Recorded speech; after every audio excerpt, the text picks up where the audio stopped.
Boa noite, estamos abrindo mais uma edição do nosso painel regional, sempre com você, de segunda a sexta, na sequência do programa do JB, não é? Com importantes entrevistas, debates sobre os temas da Baixada Santista e, claro, as questões nacionais também abordadas aqui diariamente. 1h30 da tarde, você sabe, é o nosso primeiro encontro do dia, painel regional debates, personalidades da região, do Brasil, discutindo os nossos problemas, as nossas demandas, não é?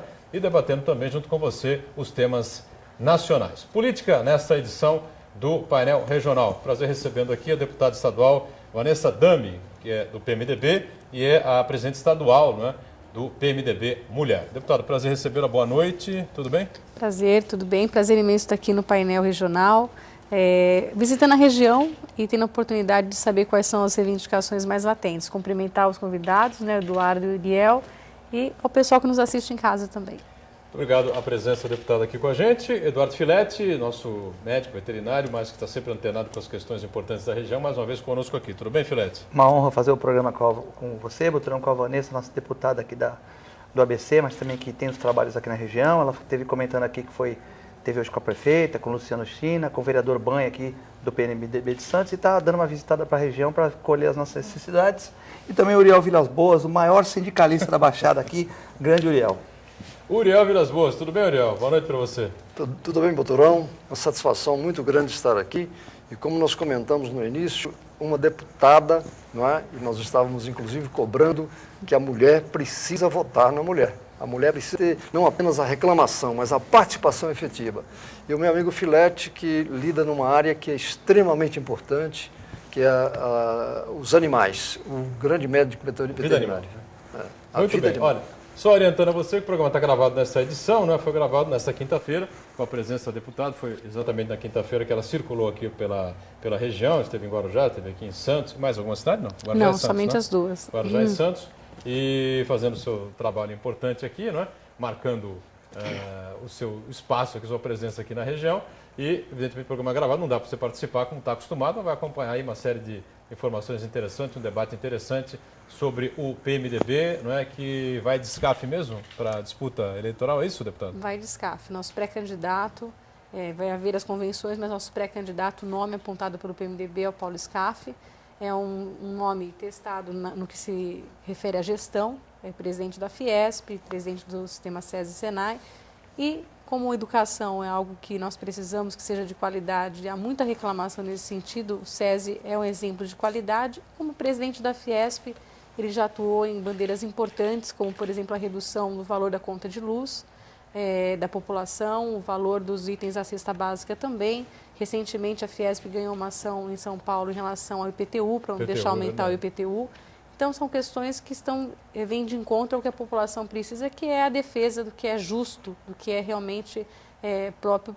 Enfim, já está caracterizando como um trabalho, não é um trabalho político que ele está fazendo como presidente da Fiesp, mas já mostra que ele é um bom gestor, trabalha pela população e isso é importante. Curioso nessa questão do IPTU, o SCAF, uma liderança do PMDB, pré-candidato a governador, atuou contrário, né, ao governo petista que vem sendo parceiro, né, de longa data. Né? Na verdade, nós não podemos ignorar as questões locais. Né? Eu, por exemplo, eu sou deputada do PMDB. O PMDB ele está muito ligado ao governo federal, quer dizer, nós temos o nosso vice-presidente da República, Michel Temer, que faz o apoiamento do governo Dilma. Mas eu fui candidata a prefeita nas eleições passadas em Mauá, em 2012, e disputei contra o candidato da máquina, que era o candidato do PT. Então, essas questões locais, elas diferem muito, quer dizer, a realidade ela muda de cidade para cidade. Foi para o segundo turno ou não? Fui para o segundo turno, sim. Tive 90 mil votos e o prefeito que ganhou teve 120 mil votos, mas foi uma votação expressiva e eu só tenho que agradecer a população de Mauá, mas eu continuo como deputada e trabalhando aí, visitando o litoral e trabalhando aqui pela população. Muito bem, Filete, Uriel, a deputada Vanessa Dami, do PMDB, com a gente aqui. O Paulo Scaff, ele fez o impostômetro, né? Ele também é a favor daquele. Sim. Você que está lidando com ele diretamente, nesses seus projetos de governo, ele tem algum projeto para baixar imposto? Porque hoje o empresariado é um empresariado, tal, sofre muito, né? Porque com certeza as indústrias, o terceiro setor poderia gerar muito mais empregos se não tivesse a carga trabalhista enorme, se não tivesse esses impostos enormes, né? Por exemplo, aqui na Baixada, que por necessidade de imposto aumentou 12% do IPTU, e cada vez tem mais uma norminha de aumento de algum imposto, tal, isso a nível federal, estadual e municipal. E eu acho que o empresário brasileiro está sufocado, né, por causa de tanto imposto. O Paulo Scaff, que já conseguiu, trabalhou em cima do IPTU, ele tem algum projeto para diminuir os impostos, porque hoje o empresariado está com uma carga tributária muito alta, não só a indústria, o terceiro setor, tudo de forma geral. Tem sim. Ele, na verdade, atua diretamente, como ele está intimamente ligado à Fiesp, ele lida diretamente com empresas, enfim, o que é melhor para os empresários e também para os colaboradores, né? E até uma questão intimamente ligada a vocês aqui, ele lutou muito pela modernização dos portos, né, que é algo que tem que ser aprimorado, enfim, e que tem que ser debatido em todas as esferas, mas foi muito debatido em Brasília recentemente, né? Então ele tem esse projeto e certamente a gente não pode falar de candidatura, agora é o momento de pré-candidatura, ainda haverão as convenções, mas é o nome nosso indicado aí para essa pré-candidatura ao governo do Estado pelo PMDB. Diga, Uriel, pois não. Deputada, uma preocupação que nós temos aqui na nossa região é uma coisa assim que chega a ser assustadora, o que a gente percebe, os percentuais de crimes que são cometidos numa região metropolitana, que eu acho uma situação excepcional o fato de ser metropolitana. São 9 municípios que deveriam ter uma política integrada para discutir esses problemas todos.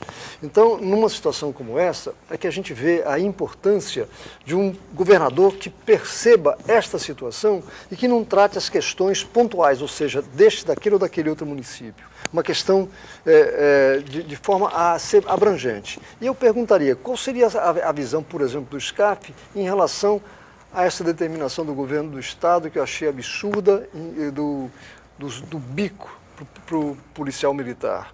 Quando nós precisamos de mais gente, mais equipamento, mais salário, e o que a gente percebe é operação delegada.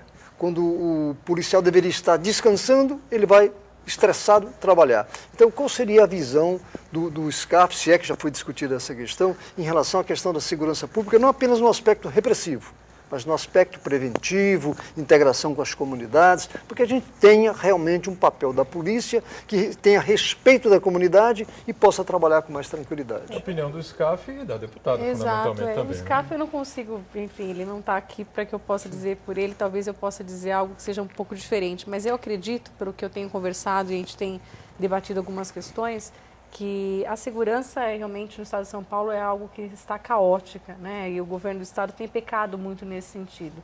E o Paulo Scaff, obviamente, como cidadão do nosso Estado e uma pessoa que tem uma visão à frente, certamente é uma pessoa que enfim, tem ideias para a valorização dos policiais militares em primeiro lugar, que é um Estado onde menos se ganha um policial militar, um dos piores salários. E isso daí faz com que muitas vezes o policial vai para a rua desmotivado. Ele já tem um problema de segurança até com a própria família. Muitas vezes os policiais moram em comunidades muito carentes, moram até mesmo ao lado de onde tem o crime organizado e tem medo, a família do policial tem medo de que a esposa, ao lavar a roupa do policial, muitas vezes tem que estender a roupa no varal à noite, para ninguém ver ou saber que ali mora a família de um policial. Então é um problema que tem que ser debatido desde a raiz. Esse policial militar ele tem que ser valorizado. E na questão da operação delegada, eu não posso falar a opinião do SCAF, mas eu, sinceramente, concordo com a operação delegada. Em que sentido? Você concorda? Concordo, porque o policial militar ele já faz bicos. E o que acontece? Ele acaba, por conta do salário defasado, ele faz muitos bicos para complementar o orçamento. Então ele vai cuidar de um supermercado, ele vai, de repente, numa loja, e ele coloca a vida dele em risco fazendo esses bicos, podendo entrar num confronto com o assaltante e muitas vezes, enfim, fica totalmente desassistido. A operação delegada, ela vem fazer, de certa forma, uma legalização do bico. Então, o policial, dentro de um trabalho, de um horário fora do trabalho, ele poderia estar fazendo um bico no supermercado, qualquer outro lugar, ele vai trabalhar em prol da cidade, é um convênio do governo do estado com o município, então ele vai fazer um bico legalizado, trabalhando em prol da cidade, dentro de uma proteção à população. Então, eu particularmente concordo com a operação delegada. Isso vai de prefeito para prefeito. Como é um convênio de prefeitura, a prefeitura tem que autorizar com o Estado, tem prefeituras que aderem, outras que não. Se você fosse prefeita de Mauá? Se fosse prefeita de Mauá, faria a operação delegada. Eu colocaria 2 argumentos contrários. pode colocar. 2 argumentos contrários. O primeiro, Vai pegar fogo aqui. É que eu sou sindicalista e um dos aspectos que nós discutimos é exatamente a redução da jornada de trabalho com duplo sentido. Para o trabalhador ter mais condições. E a segunda questão é o mercado de trabalho. Então, na medida que você tira esse trabalhador, quando ele está na folga, ele vai descansar, e está faltando gente, então que se contrate gente. O objetivo seria este. Então, agora, evidentemente que não pode ser, ele faz o bico porque reconhecidamente o governo paga mal. Então, quando a gente vê agora a oficialização do bico, significa que o governo tem salário, tem dinheiro, e a utilização se dá de forma oportunista. E a terceira questão que eu gostaria de levantar também chama-se planejamento. Aqui nós encontramos prefeitos reclamando, fazendo reuniões e indo a São Paulo fazer a reclamação quanto à questão da segurança. Outro prefeito vai também, depois um outro. Não há essa integração de modo a encontrar uma solução que passe por uma discussão coletiva e regional. Enquanto o secretário simplesmente dá a determinação que vai ser assim, vai ser assado, e aí não tem solução. O governador ele tem pecado muito nessa questão de segurança. A gente tem percebido realmente que a valorização do policial não existe. Nós gostaríamos que ele usasse os dias de folga policial para descansar, mas a realidade hoje, justamente pela defasagem salarial, é que ele quase que se vê obrigado a fazer o bico. Então, ele legalizando o bico, eu acredito, né, no caso do município, esse policial ele fica mais protegido porque ele está dentro da atribuição dele, fazendo algo legalizado dentro da cidade e isso retorna diretamente para a população. Agora, essa sugestão, essa questão que o senhor falou, eu quero parabenizá-lo, Uriel. Por quê? Eu sou autora da lei que cria o primeiro aglomerado urbano do estado de São Paulo. O que é aglomeração urbana? O que é aglomerado urbano? Né? Não, é como nos mesmos moldes de uma região metropolitana. Né? Existe um conselho, mas efetivamente tem que funcionar. É um conselho de prefeitos, onde várias situações, Não é como o nosso Condesb tem que funcionar. Mas na região de Jundiaí, que é a pioneira, a primeira criação do Estado foi uma luta nossa de 4 anos, com audiências públicas em todas as cidades. E o que nós fizemos? Nós percebemos que os prefeitos iam isoladamente fazer pedidos para as suas cidades e os pleitos eram enfraquecidos. Então, com a criação da aglomeração urbana em Jundiaí, é um trabalho que eu faço na região, sou sempre mais voltada ao lado que em Louveira, hoje funciona bem e assim, é como um filho que a gente cria, agora está crescido e está andando com as próprias pernas. Então, o que acontece? Muitas verbas do governo federal não podiam ser entregues para uma cidade porque falava, olha, o projeto habitacional pode atender a cidade só acima de tantos habitantes. Como isso foi colocado como um todo, então hoje eles conseguem receber projetos do governo do estado, do governo federal, eles vão criar um fundo agora que é o ideal. O projeto não está 100% como nós gostaríamos, que tem que ter um fundo regional para combate às questões, porque hoje é difícil você falar de um problema isolado no município. O assaltante, ele às vezes mora no município vizinho, ou ele é do próprio município, e a integração de serviço de saúde, a pessoa do município utiliza o hospital do outro e vice-versa. Então, essa integração é fundamental para que a região cresça. Então, fica a sugestão aqui que seja bem aproveitado esse conselho que existe, porque efetivamente faz toda a diferença. Muito bem, já estouramos aqui esse primeiro bloco, deixa eu ir rapidinho para o vídeo do trabalho infantil. O intervalo, a gente volta já já. Então, voltando ao segundo bloco do nosso painel regional, que hoje com prazer recebe a deputada estadual do PMDB, Vanessa Damo, ela que é a presidente do PMDB Mulher, presidente estadual do PMDB Mulher. Eduardo Filete conosco e também o nosso Uriel Vilas Boas, ambos participando aqui com a gente, programa gravado nessa edição, não dá para você participar evidentemente, como está acostumado, mas está acompanhando sem dúvida nenhuma uma série de informações, um debate importante a respeito da região e do estado de maneira geral, né? Deputado, eu queria fazer uma pergunta, é o seguinte, seus companheiros de bancada do PMDB, ou a bancada do PMDB, é uma bancada governista, não é? Uma bancada que vota os projetos do governador Alckmin e apoia o governador Geraldo Alckmin. Em que momento, não é, haverá esse, não vou falar em rompimento, vamos falar em afastamento, já que o PMDB, tudo indica, apresentará um candidato que deve ser mesmo o empresário Paulo Scaff?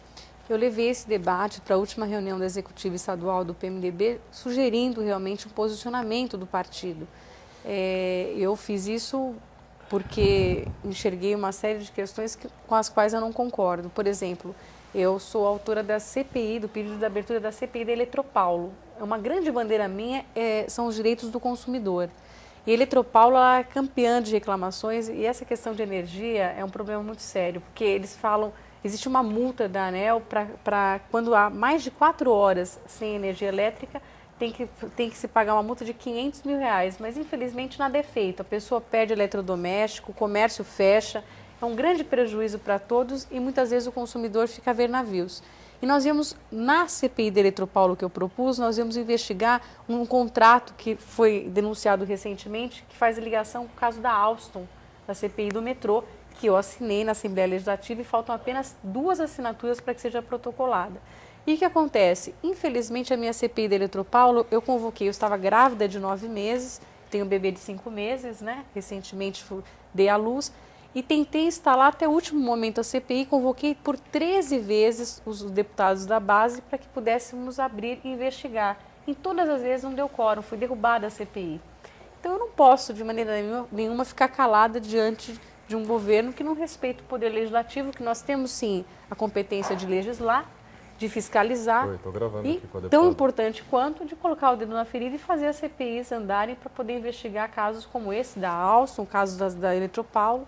Então, eu me posicionei como independente e hoje o PMDB estuda um posicionamento. Eu levei a executiva estadual para que eles possam estudar e já que nós temos pré-candidatura ao governo do estado com Paulo Scaff, eu acho que um posicionamento seria bem-vindo. Embora eu respeite a bancada e aguarde aí um posicionamento partidário. Né? Quer dizer, na sua bancada do PMDB, todo mundo votou contra a abertura disso? Ou alguns É que também... para entrar com a CPI tem que assinar. Tem que assinar, na verdade, lógico. Não vota-se contra, né? Não, tem que assinar. Nós estamos mas aguardando as assinaturas. Somente eu assinei a CPI do metrô, da investigação do caso do metrô, da Alstom, da Siemens, e infelizmente não tinha mais ninguém do PMDB na CPI da Eletropaulo, mas aí os outros deputados governistas, infelizmente, não tive o quórum suficiente para a abertura da CPI. Nós sabemos que no estado de São Paulo há alguns candidatos oportunistas, candidatos que se lançam para o executivo, seja ele municipal ou estadual, e sabendo que no segundo turno ele poderá fazer uma negociação, aquele estilo de negociação, conseguindo alguma coisa. Nesse caso, Scaff vai entrar efetivamente para tentar ganhar o governo, ainda mais pelo peso do seu nome e o peso do partido. A partir da candidatura oficializada, qual será o comportamento da bancada do PMDB na Assembleia Legislativa, na sua opinião? É difícil falar pela bancada, mas meu posicionamento já começou desde já. Então, eu, como independente, atuo, voto o que é melhor para a população na Assembleia, o que é ruim, eu aponto, denuncio, peço apuração e proponho as CPIs. Eu espero que, obviamente, a minha bancada tenha esse posicionamento, que, claro, com a candidatura posta já depois das convenções, ficará mais claro. Vai ficar mais fácil, né? Vai ficar mais porque fácil, no momento está meio complicado porque apoia o governo, né? E eu acho que o governo tem pecado muito. O governador Geraldo Alckmin tem deixado muito a desejar e eu acho que o calcanhar de Aquiles dele tem sido realmente a segurança pública, né? Nós temos acompanhado aí grandes dificuldades nesse sentido. A senhora, como deputada, falou do maior policiamento, operação delegada. Mas a gente sabe que só investir em repressão e polícia não resolve, né? Verdade. Nós temos que investir em educação, em mais trabalho para essa juventude, tirar a juventude da rua, né? Por exemplo, verdade. O que vocês têm de projeto para essa questão de melhorar, por exemplo, a nossa educação, que também está a um nível ruim, muitos jovens na rua, e a gente vê que, por exemplo, se a gente tivesse capacitação para os jovens, eu vejo alguns colégios do estado e do município que tem aula de teatro, judô, capoeira, artes marciais, enfim, e você vê que serve almoço, café da manhã, e você vê que os jovens lá, eu tenho dado algumas palestras, são jovens com comportamento bom, com ideologia de ter um futuro, às vezes pessoas de família simples, mas vocacionadas. Em outros colégios é aquela bagunça, né? Todo mundo na rua, intervalo sai todo mundo para a rua, quer dizer, você vê que o colégio não consegue segurar os B10 lá, não consegue segurar a molecada, todo mundo bolando aula para ir para a praia, quer dizer, e no outro a gente já vê uma formação mais técnica, tá, o que o Estado pode fazer para melhorar? Porque se a gente for só reprimir, não tem cadeia para pôr todo mundo, né? Mesmo. Então nós temos que fazer educação básica como fez os países coreanos, a base né? De tudo. A base para investir na educação. Eu sou uma grande incentivadora das instalações das escolas técnicas estaduais, das FATECs, que são excelentes, que é como curso superior, e dos Senais também. Em relação ao Paulo Scaff, nós temos vistoriado muitas obras do Senai. Você dando possibilidade desse jovem ter um ensino técnico de qualidade para que ele possa adentrar o mercado de trabalho, certamente esse jovem não vai ser o jovem que estará assaltando ou encabeçando índices terríveis aí de... Nós temos percebido, por exemplo, que é uma zona portuária, né?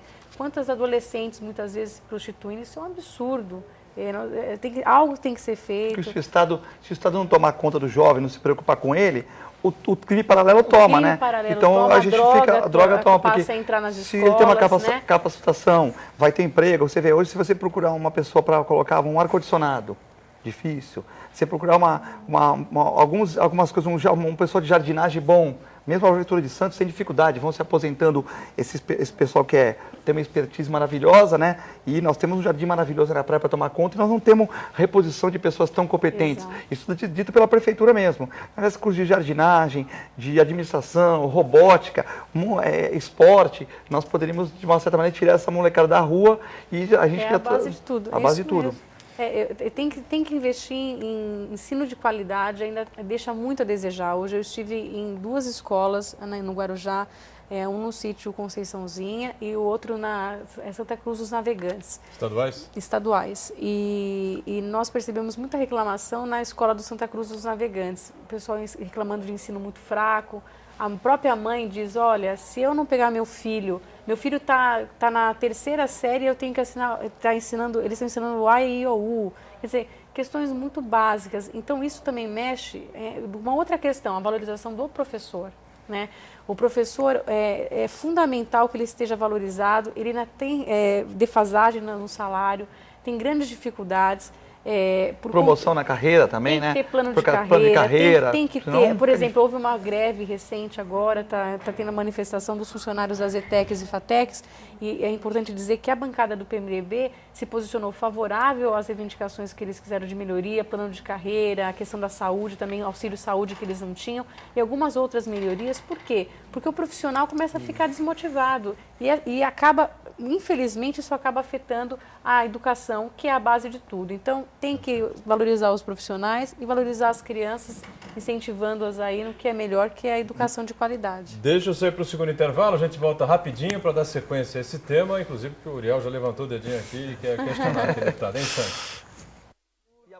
Todos foram mulheres, hein? Ai, gente, estamos de volta ao terceiro e isso. último bloco dessa edição do Painel Regional. Com prazer recebendo aqui a deputada estadual do PMDB, deputada Vanessa Damo, que preside o PMDB Mulher aqui no estado de São Paulo.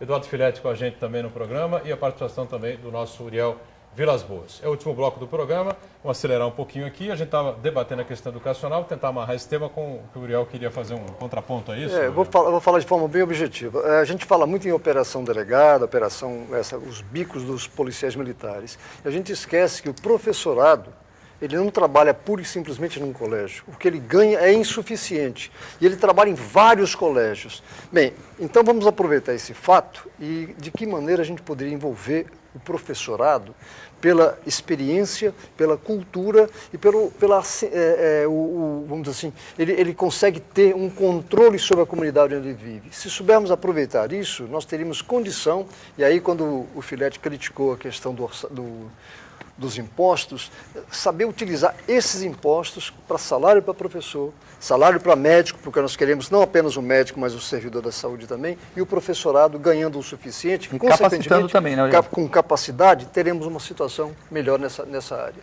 Muito bem, eu queria falar um pouquinho também com a deputada, aproveitar que ela representa o PMDB Mulher, para falar sobre a mulher na política, né? Por que nós temos tanta dificuldade de trazer a mulher para o debate político, para os partidos políticos, por que existe uma ausência tão grande, né? Um número tão diminuto de mulheres no Poder Legislativo.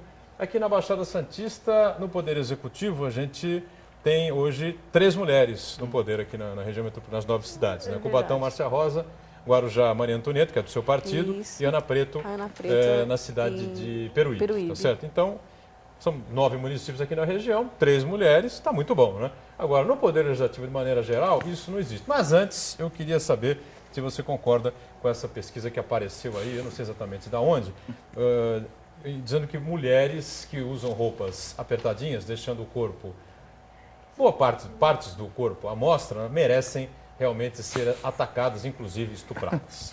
Um absurdo.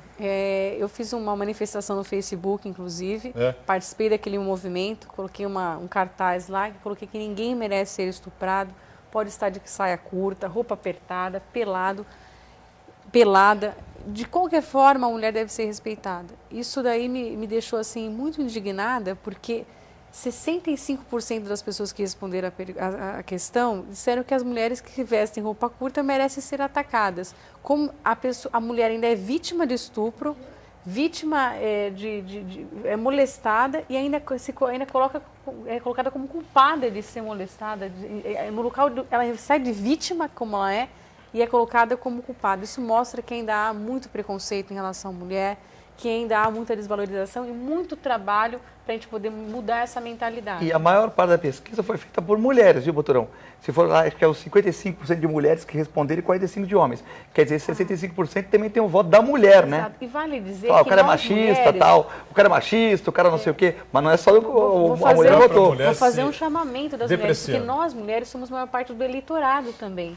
E grande parte das pessoas que ocupam os cargos nas assembleias legislativas, nas câmaras, enfim, no Poder Executivo Municipal e outras esferas, são homens. Grande parte, a maioria, é composta por homens.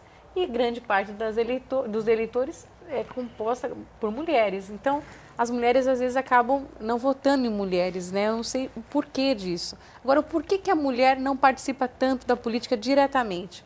Não da política representativa, que é concorrendo a cargos eletivos. Mas na política partidária, né, participativa, propriamente dito. exato, na política participativa nós somos maioria. O que é a política participativa?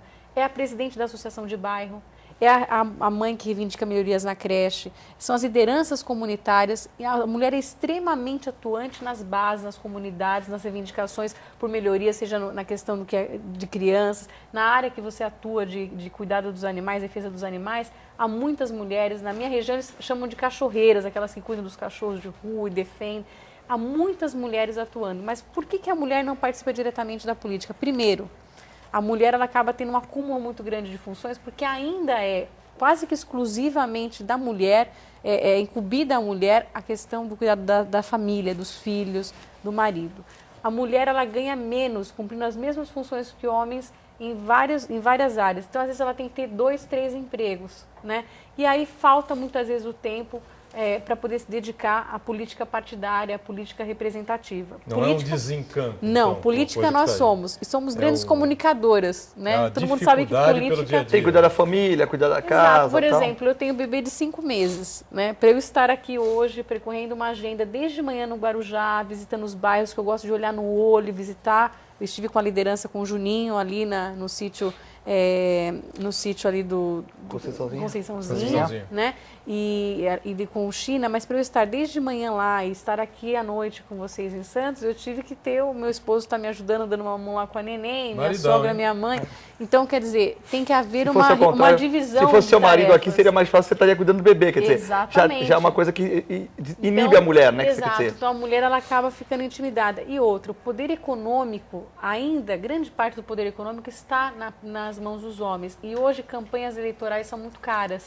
Por isso que um financiamento público de campanha, quer dizer, se todos tivessem igualdade para disputar, seria mais fácil que a mulher participasse, porque a mulher ainda tem dificuldades.